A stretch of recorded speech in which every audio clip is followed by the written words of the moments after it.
안녕하세요. 오늘도 건강하세요. 매년 5월 8일은 어버이날이자 세계 난소암의 날입니다. 난소암은 50대가 30% 정도로 걸리는 암입니다. 전체 여성암 발생의 2.5%를 차지하고 있습니다. 오늘은 난소암의 발생 현황, 위험 요인, 예방법 등 자세히 알아보겠습니다. 영상 끝에는 간단한 퀴즈가 있습니다. 퀴즈를 맞춰보시고 건강정보 하나라도 확실히 알아가시길 바랍니다. 먼저 난소암이란 어떤 암인지에 대해 알아보겠습니다. 난소는 자궁의 양측에 위치한 두 개의 작은 생식기관으로서 난자를 생성하며 월경 주기에 따라서 주기적으로 배란 및 여성 호르몬을 분비하는 기능을 합니다. 이러한 중요한 역할을 담당하는 난소에서 발생하는 암을 난소암이라고 합니다. 난소암은 암이 발생하는 조직에 따라 크게 상피세포암, 배세포 종양, 그리고 성삭기질 종양으로 구분됩니다. 난소암의 90% 이상이 난소 표면의 상피세포에서 발생하는 상피성 난소암인 난소상피암입니다. 난소암은 상당히 진행될 때까지 환자가 느끼는 증상이나 신체 변화가 없어 조기 진단에 어려움이 많은 암입니다. 초기에 증상이 있다 해도 난소암의 특징적인 증상이 아닌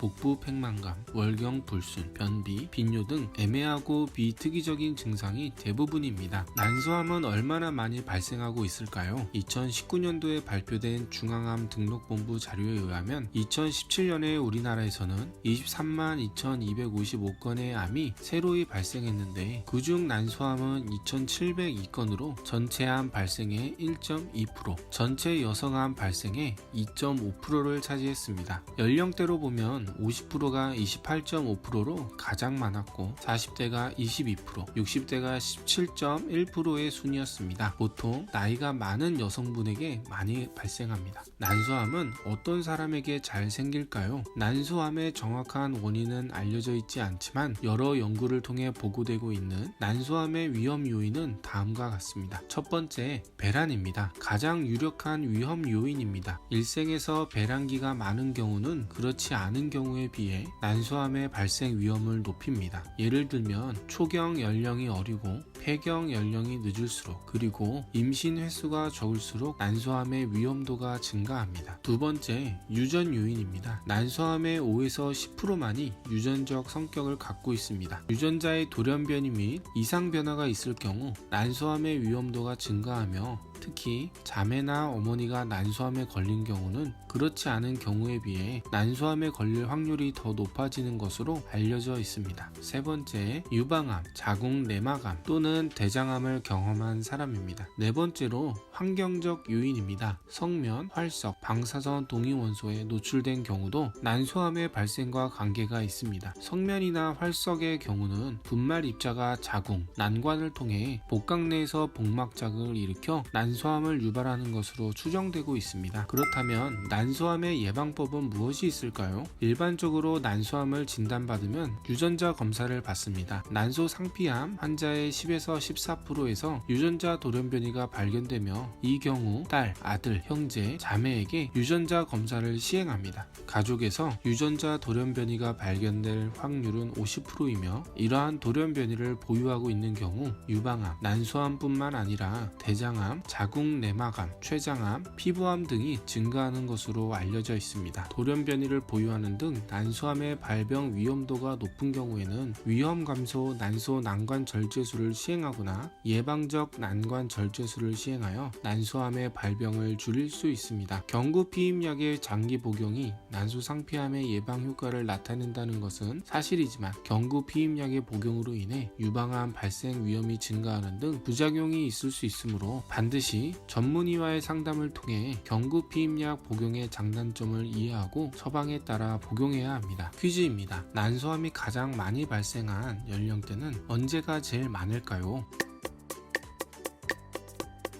네, 정답은 50대입니다. 오늘은 세계 난소암의 날을 맞이하여 난소암에 대해 알아보았습니다. 이번 영상이 도움이 되셨다면 구독과 좋아요, 알림 설정을 잊지 말아주세요. 행복은 무엇보다 건강 속에 있습니다. 오늘도 건강하세요.